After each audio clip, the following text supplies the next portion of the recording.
to start today our solid state chapter. वैसे अभी board CBSE board का notification आया, काफी सिलेबस पीछे से रिड्यूस किया गया है, ठीक है। सॉलिड स्टेट का भी काफी पार्ट रिड्यूस किया गया है, लेकिन हम कोशिश करेंगे वीडियोस के थ्रू हम सब कवर करें। क्लियर? बोर्ड वाले, कंपटीशन वाले सभी को ये वीडियोस लागू होती है, ठीक है, और अच्छे से पढ़ाया जाएगा। स्टार्ट करें, चलो बेटा। सबसे पहले ये सॉलिड स्टेट होता क्या है ना, ये हमें पढ़ना है, ठीक है। सॉलिड स्टेट तुमने 11th क्लास में मैटर के बारे में पढ़ा था। फर्स्ट चैप्टर में थोड़ा सा इंट्रोडक्शन आता है। ये मैटर क्या होता है? कोई भी सब्सटेंस जिसके अंदर थोड़ा मास हो, कुछ भी मास हो उसका अपना, चाहे वो 1 ग्राम हो, 0.0001 ग्राम हो, कुछ भी मास हो उसके अंदर, और स्पेस के अंदर मतलब कुछ वॉल्यूम ऑक्यूपाई करता हो, है ना, उसे हम मैटर बोलते हैं। तो मैटर की डेफिनेशन क्या है? The substances which have some mass and occupy some volume in space are called या इज कॉल्ड मैटर, ठीक है। हर उस चीज को हम मैटर बोलेंगे। नाउ मैटर की बेटा 3 स्टेजेस हैं, ठीक है, 3 क्लासिफिकेशन है, 3 स्टेट होती है। जनरली हम 3 जानते हैं। पहली solid, liquid and third one is gas. 4th 5th भी है, लेकिन वो तुम्हारे स्टडी में नहीं आती है। 4th one is plasma and this one is Bose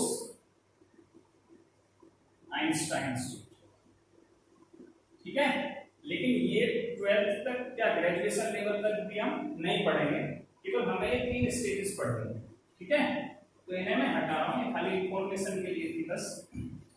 चलो, इन तीनों में क्लासिफाई करने के लिए बेटा हम कुछ फैक्टर्स साइड में लिख देते हैं। पहला होता है इंटरमोलिकुलर फोर्सेस। ये 2 कंपलसरी है ना, बाकी सब की वॉल्यूम कम, वॉल्यूम ज्यादा, डेंसिटी कम, डेंसिटी ज्यादा, वो सब उसकी प्रॉपर्टी हो जाती है ना। फर्स्ट होगा इंटरमोलिकुलर फोर्सेस एंड सेकंड क्या होगा? Thermal energy.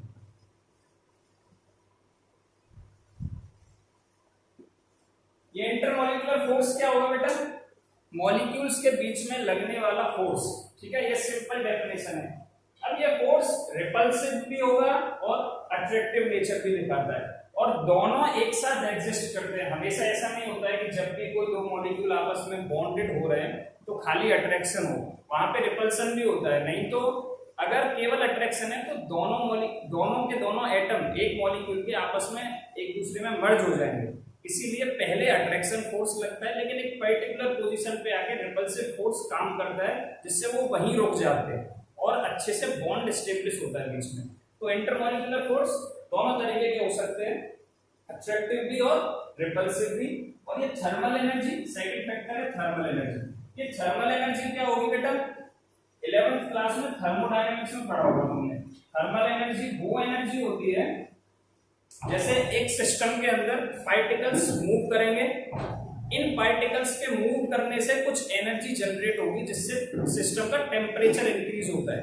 तो सभी के मूव करने से जो टोटल एनर्जी जनरेट हो रही है ना, जो टेम्परेचर में इंक्रीज हो रहा है, ठीक है, उसे हम total energy of the system को हम क्या बोलेंगे? थर्मल एनर्जी, जो पार्टिकल के मूवमेंट से आ रही है ना। बाकी जो एनर्जी एक्स्ट्रा हम आउटर से लगा रहे हैं या और कोई एनर्जी भी हो सकती है, लेकिन थर्मल एनर्जी पर्टिकुलर क्या हुई कि जब पार्टिकल्स एटम्स मूव करते हैं एक से दूसरी जगह पे, तो वो एनर्जी की वो एटम की कुछ अपनी एनर्जी, दूसरे पार्टिकल की कुछ एनर्जी।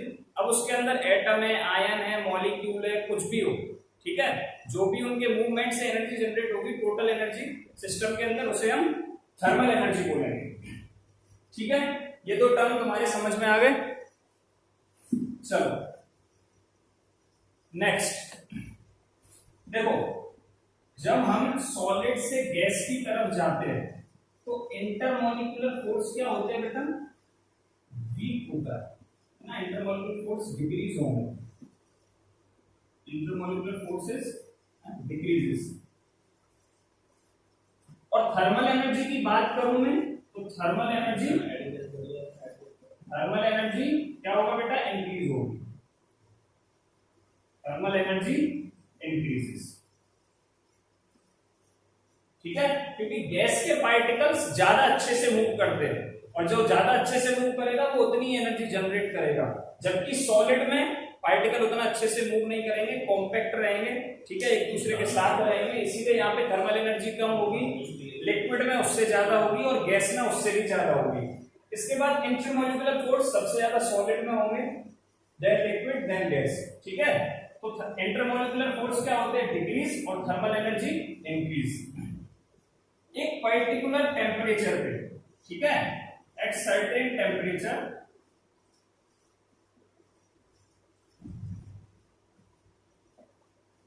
सॉलिड स्टेट की बात करूंगा मैं। ठीक है, अब हम आगे केवल इसमें जाएंगे, लिक्विड और गैस को मैं यहाँ पे छोड़ दूंगा। सर्टेन टेम्परेचर पे क्या होगा बेटा, इंटरमॉलिक्यूलर फोर्स स्ट्रॉन्ग होंगे, ये सब तुम्हें नोट्स बनाने हैं।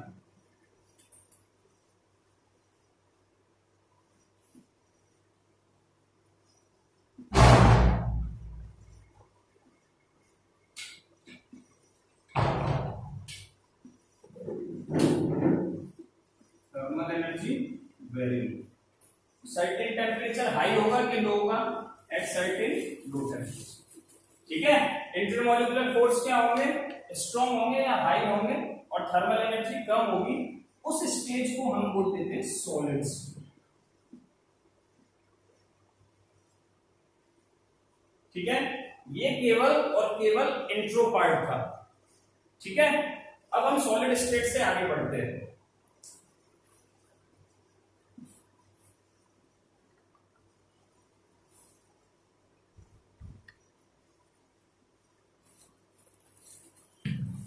चलो, सॉलिड स्टेट की जितने भी सॉलिड्स होते हैं उनकी कुछ कैरेक्टरिस्टिक्स होंगी, है ना। तो यहाँ पे एक छोटा सा टॉपिक था, कैरेक्टरिस्टिक्स ऑफ सॉलिड।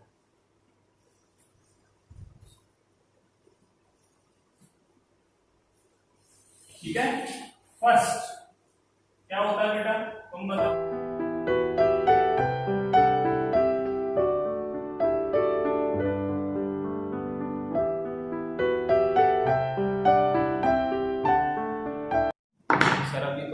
पूछ रहे हो, चलो पढ़ा दें। सॉलिड्स टू टाइप्स के होते हैं, है ना। अब हम क्लासिफिकेशन कर रहे हैं बेटा सॉलिड का, एक चार्ट बनाओ मस्त सा, है ना, सॉलिड्स। अच्छा, ये क्लासिफिकेशन जो मैं कर रहा हूं वो किसके बेस पे कर रहा हूं, ये इंपॉर्टेंट है। ये जो मैं क्लासिफाई कर रहा हूं वो किसके बेस पे कर रहा हूं, वो मेरे लिए इंपॉर्टेंट है। और वो किसके बेस पे कर रहा हूं, क्लासिक साइड में लिख लेना है ना, classification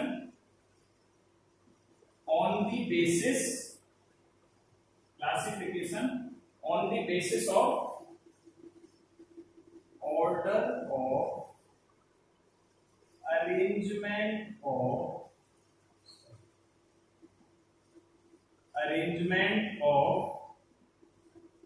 particles, classification on the basis of order of arrangement of particles in 3 dimension,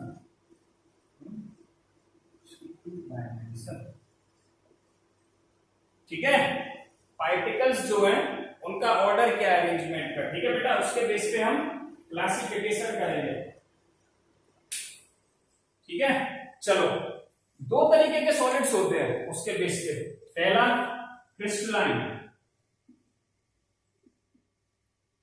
ठीक है, और सेकंड होगा बेटा एमोर्फस। स्क्रीन पे तुम्हें दोनों की इमेज दिखाई दे रही होगी, क्रिस्टलाइन कैसे होते हैं और एमोर्फस कैसे होते हैं। अगर डेफिनेशन की बात करूं मैं, तो क्रिस्टलाइन मतलब एकदम फाइन हमें क्रिस्टल्स मिलेंगे। फॉर एग्जांपल तुम्हारे घर पे, है ना, चीनी तुम यूज करते हो, शुगर यूज करते हो, तो शुगर्स के एकदम फाइन क्रिस्टल्स होते हैं। उसी की जगह पे अगर तुम, हाँ, ये बूरा, है ना, शुगर पाउडर जो आता है बूरा, ठीक है, उसको देखोगे तो उसके पार्टिकल कहीं छोटे हो सकते हैं, कहीं बड़े हो सकते हैं, या मिट्टी समझ लो, ठीक है, ये सब किस में आ जाएगा, ये सब बेटा एमोर्फस में आ जाएगा, जिसमें क्या है जो क्रिस्टल से मतलब पूरी तरीके से एक रेगुलर अरेंजमेंट नहीं है, कहीं पे कम है कहीं पे ज्यादा है, ठीक है। तो इरेगुलर अरेंजमेंट होगा पार्टिकल्स का, जबकि शुगर में क्या होता है एकदम फाइन क्रिस्टल्स होते हैं और एक ही शेप के होते हैं, ठीक है। तो क्रिस्टलाइन सॉलिड समझ में आ रहा है, चीनी और बूरे के हिसाब से तुम्हें याद रखना दोनों के एग्जांपल, ठीक है। नाउ क्रिस्टलाइन की अगर मैं डेफिनेशन की बात करता हूं तो क्या बोलेंगे, the solid substances which have a regular arrangement of constituent of its constituent particles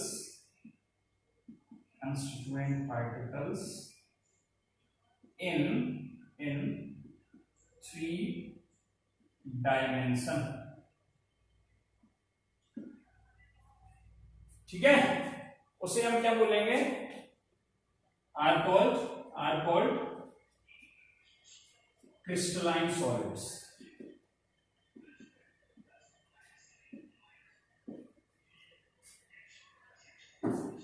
ठीक है।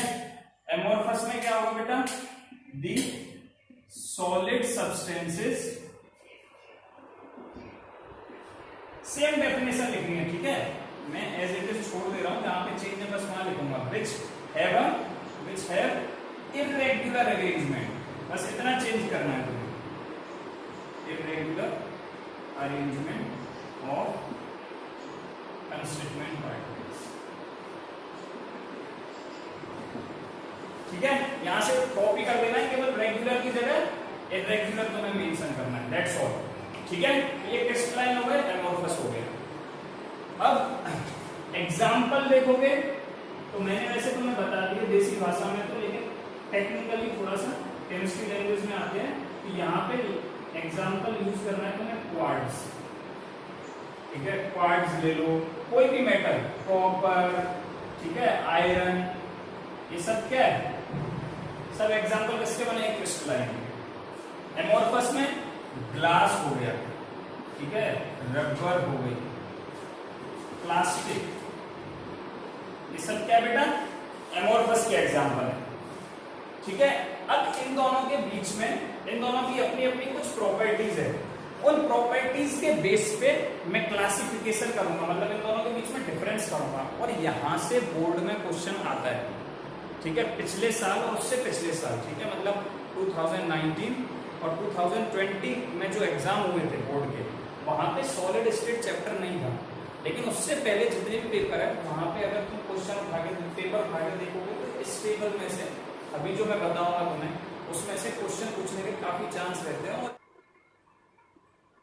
क्या क्वेश्चन लिखोगे, राइट दी, है ना, राइट दी, what are the differences, differentiate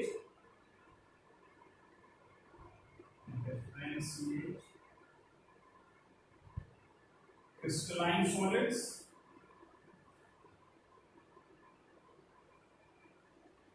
and amorphous solids,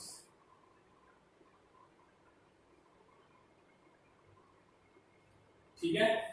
कुछ प्रॉपर्टीज में यहाँ पे लिख रहा हूं, पहली हो जाएगी बेटा, सबसे पहले तो तुम्हें डेफिनेशन ही लिखनी है। देखो मैं यहाँ पे प्रॉपर्टीज या कैरेक्टरिस्टिक्स कुछ भी लिख सकते हो, 3 ब्लॉक बनाने हैं तुम्हें। सेकंड में लिखोगे क्रिस्टलाइन और थर्ड में लिखोगे बेटा एमोर्फस,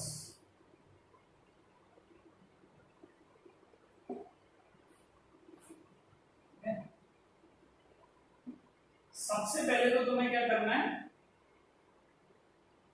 डेफिनेशन लिखना चाहो तो लिख सकते हो। यहाँ पे क्या है, देखो प्रॉपर्टीज मेंशन की हुई है बेटा, और यहाँ पे क्रिस्टलाइन और एमोर्फस के बीच में डिफरेंस हमें बताना है, ठीक है। अब ये शेप कैसी होती है क्रिस्टलाइन की, एमोर्फस की, तो मैं दोनों के सामने ये प्रॉपर्टीज बस ऐसे मेंशन करता चला जाऊंगा। ये चार्ट 101% तुम्हें याद होना चाहिए, ठीक है, क्योंकि यहां से क्वेश्चन 1 नंबर का तो पूछा ही जाएगा। ठीक है, कॉम्पिटिटिव में भी कभी कभी यहां से क्वेश्चन पूछा जाता है प्रॉपर्टी नंबर 6 से। ठीक है, और क्वेश्चन हमेशा उल्टा पूछा जाएगा, मतलब एग्जांपल लेगा तुम्हें और फिर पूछेगा बताओ ये आइसोट्रोपिक है क्या है ये सब। ठीक है, चलो से क्रिस्टलाइन की कैसी होगी तुम सोचो। शुगर जो होती है, शुगर उसकी फिक्स्ड शेप होती है, क्रिस्टल्स एकदम फाइन क्रिस्टल्स होते हैं उसके। तो क्रिस्टलाइन में शेप कैसी होगी बेटा? दे हैव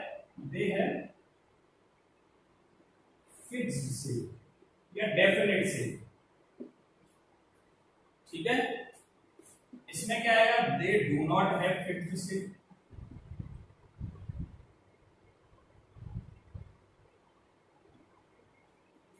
ठीक है, order in array of constituent particles. Screen पे देखो तुम्हें एग्जांपल दिखाई दे रहा होगा, है ना? एक क्वार्ट्ज का है और एक क्वार्ट्ज ग्लास का है। ठीक है, जो क्वार्ट्ज है उसमें मस्त 6 मेंबर्ड रिंग्स बनी हुई हैं, एक के नीचे एक, बड़ा अच्छा फाइन एकदम शेप है, रेगुलर शेप मेंटेन हो रही है। जबकि जो क्वार्ट्ज ग्लास है उसमें देखोगे तो उसमें क्या है, कोई 5 मेंबर्ड रिंग भी है, कोई 6 मेंबर्ड रिंग भी है, और वो सब रेगुलर अरेंज नहीं है। वो कहीं 5 भी आ सकती है, कहीं 6 मेंबर्ड आ सकती है, दोनों में से कोई भी आ सकती है। ठीक है बेटा, तो order in array of constituent particles अब समझ में आ रहा है। यहाँ पे क्या है?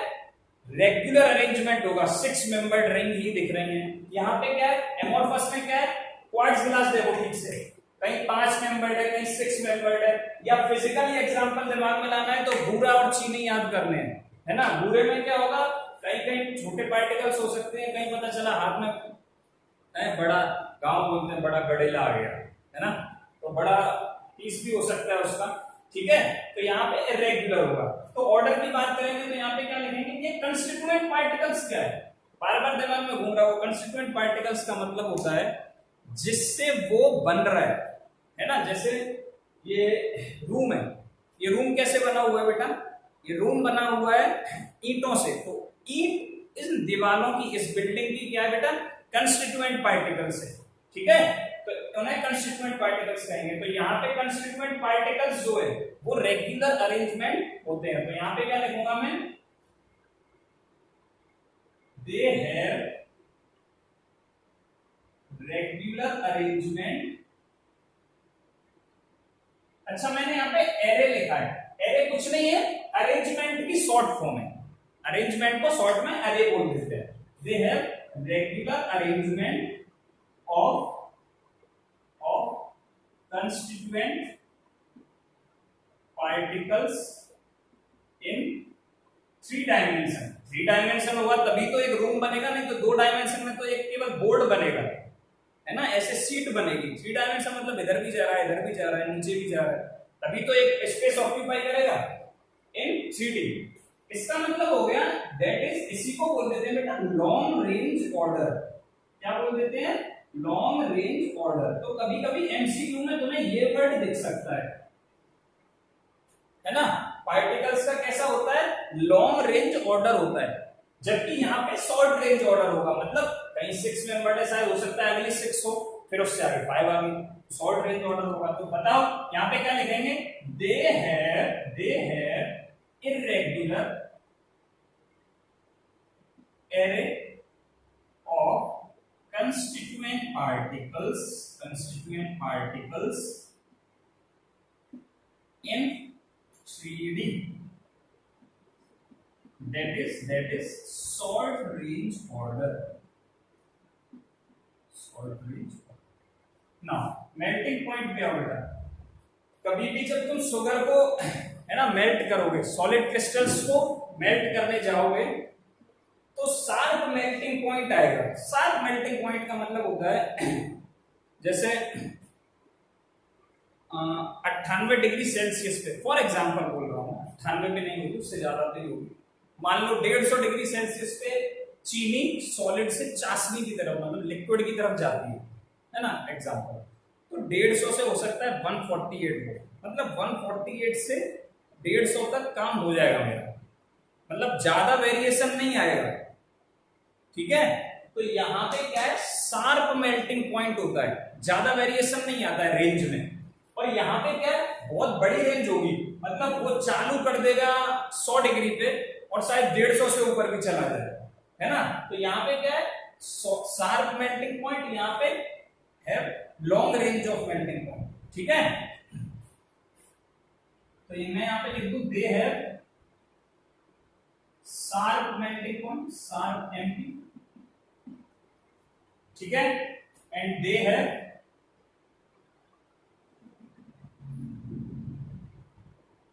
दे मेल्ट, ऐसे लिखो, they melt at a long range, a long range of temperature, a long range of temperature। समझ में आ रहा है बेटा। चलो नेक्स्ट है बेटा हीट ऑफ फ्यूजन। नेक्स्ट क्या है, heat of fusion.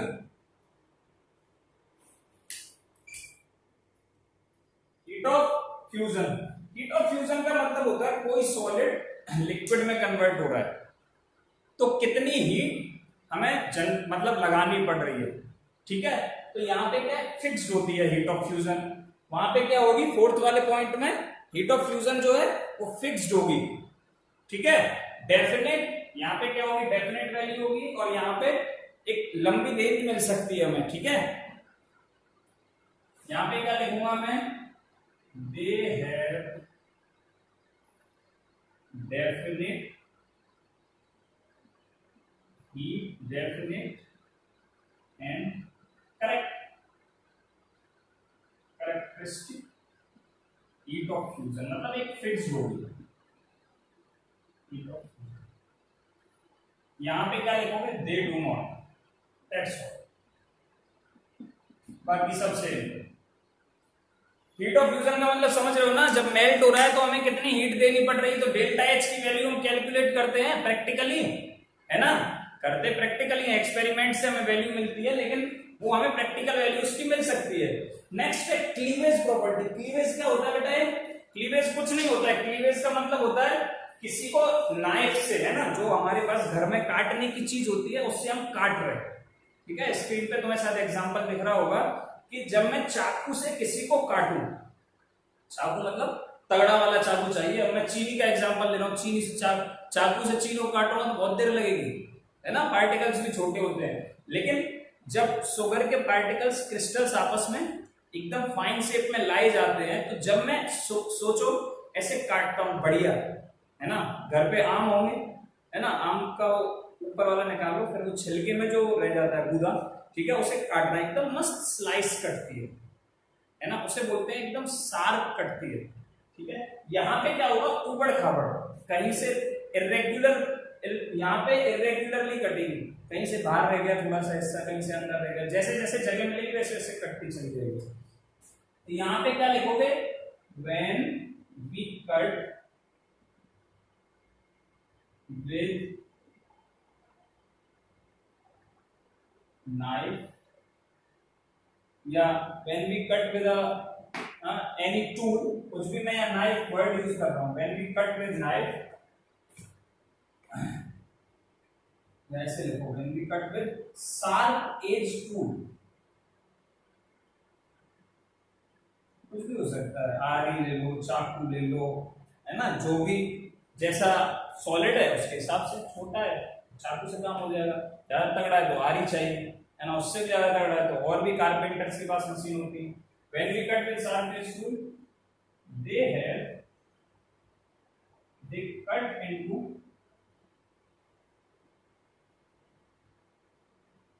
two regular shape parts, ठीक है। जब हम उसे काटेंगे तो दो एकदम रेगुलर शेप पार्ट्स में कट जाएगा, ठीक है। यहां पे क्या होगा, when we cut with sharp edge tool, they cut into irregular shape parts, ठीक है। सेम लिख दो सब कुछ, केवल क्या करना है, इरेग्युलर शेप कर देना, दैट्स ऑल। क्या कहोगे बेटा, इरेग्युलर, नेक्स्ट प्रॉपर्टी आ रही है, नेक्स्ट प्रॉपर्टी है एनाइसोट्रोपी। ठीक है, एनाइसोट्रोपी क्या होता है, बड़ा मजेदार सा पार्ट है यही। इन सब प्रॉपर्टीज में थोड़ा सा डिफिकल्ट है ऐसे समझना, बाकी तो सभी इजी है। ठीक है, मैं इतना पार्ट हटा रहा हूं। अब तो तुम्हें पता चल गया ना, मैं इधर क्रिस्टलाइन का लिखूंगा फिर उसके बाद एमोर्फस का लिखूंगा, इसलिए मैंने हटा दिया, मुझे समझाने के लिए स्पेस चाहिए। देखो, कुछ फिजिकल प्रॉपर्टीज होती हैं सॉलिड्स की, लिक्विड्स की, गैस की। ठीक है, जैसे फिजिकल प्रॉपर्टीज जैसे इलेक्ट्रिकल कंडक्टिविटी हुई, ठीक है, फिर उसके बाद उसका रेजिस्टेंस होगा अपना, है ना। तो ये जो फिजिकल प्रॉपर्टीज है या थर्मल कंडक्टिविटी बोल दो, ये जो फिजिकल